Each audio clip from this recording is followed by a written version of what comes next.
I'd like to focus for a moment on the criminal vagrant crisis in America's major cities run by Democrats. Now, that phrase right there you'll never hear in the media. What you hear in the media is, tonight, a special report on the homeless crisis in America. But see, that's a lie. It's not a homeless crisis, and it's not in America. This is a problem of criminal vagrancy, which is a very real thing. Every single city that you're living in right now has a law on the books against criminal vagrancy. It's against the law what's happening. There's also laws against public camping as well.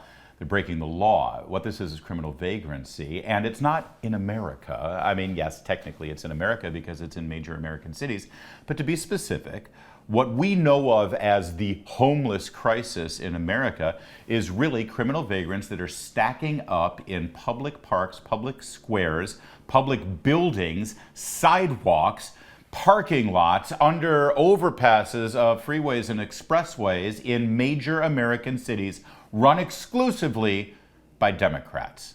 That's what we now euphemistically refer to as the homeless crisis in America. And the reason why we shouldn't call it the homeless crisis is because there's an implication there. There's an inference, depending on what side of the phrase you're on.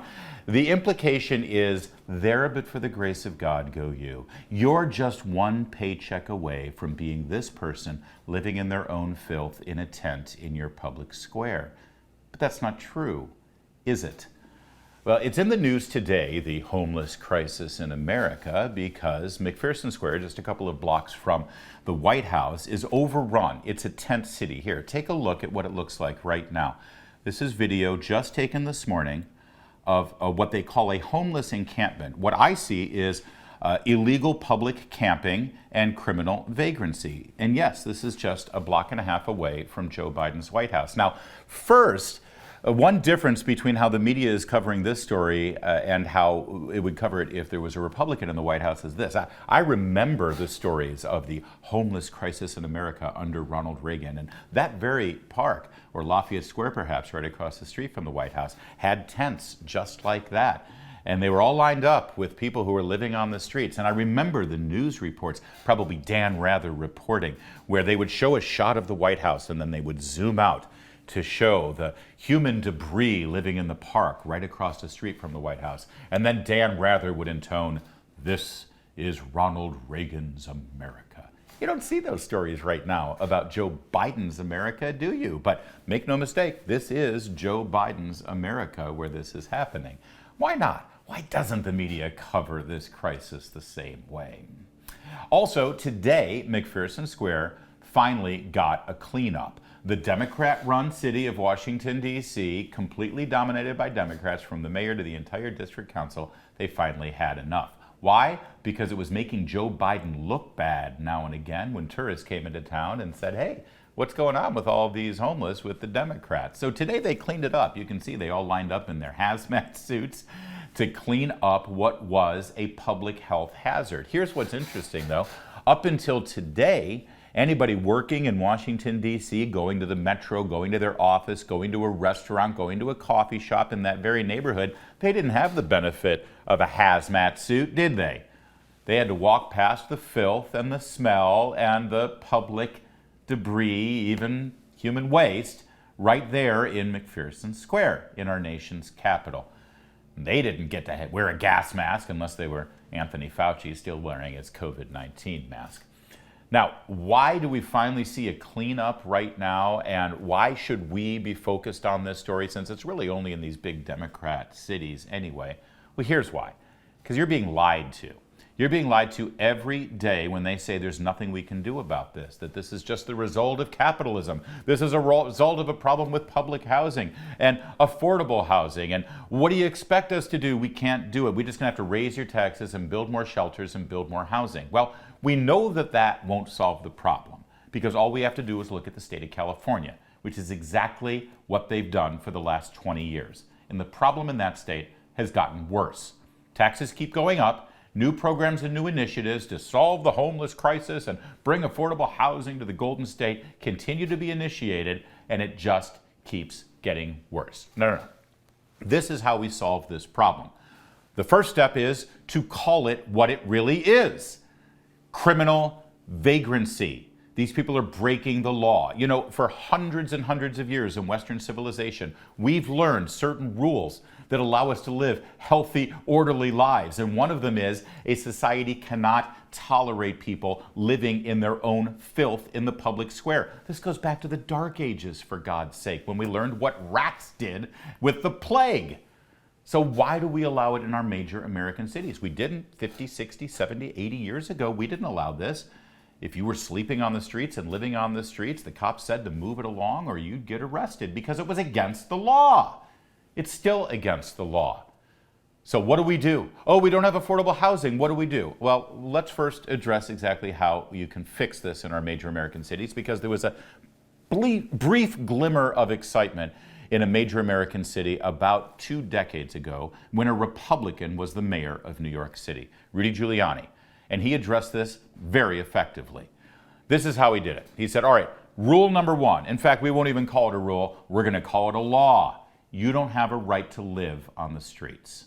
Period. No negotiations. You don't have a right to live on the streets. Now, if you're living on the streets, you're breaking the law. And if you're living on the streets, you're there for one of 3 reasons. Number 1, you have an addiction problem. We're going to help you. We're going to give you a shelter. We're going to work with public-private partnerships with churches and missions. They're good at this stuff. They're going to give you a warm bed to sleep in. There's only one condition. You got to get clean. And we're going to put you in a program to get clean as well. All right.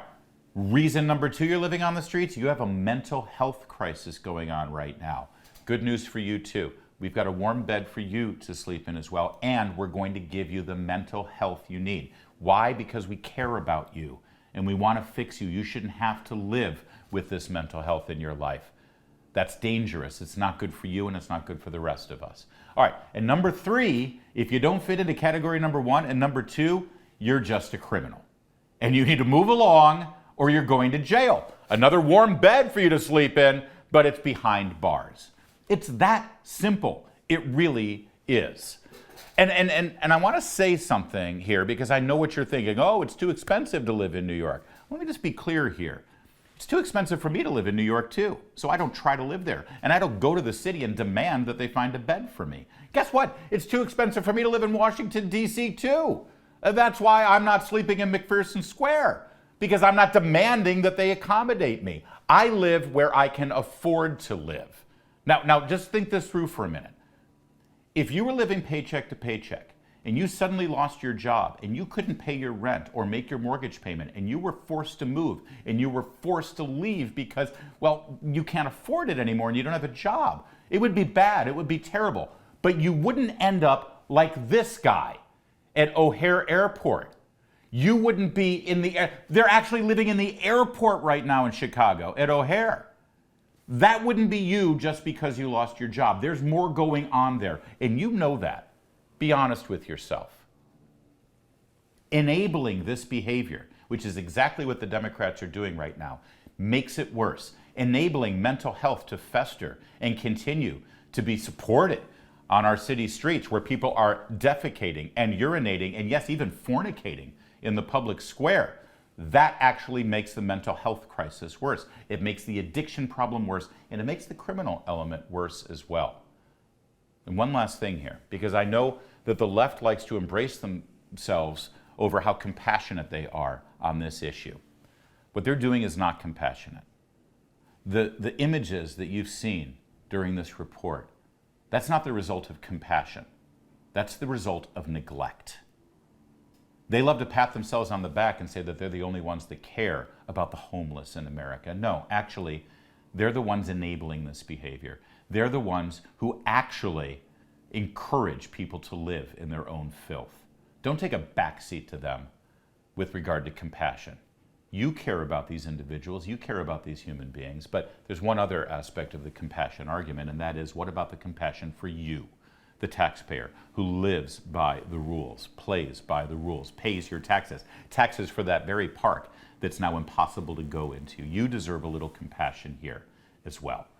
The left, the Democrats who have created this problem and encourage and enable this problem, they don't have any compassion because they just allow it to continue. We have compassion because we want it to end. More to come. on O'Connor Tonight.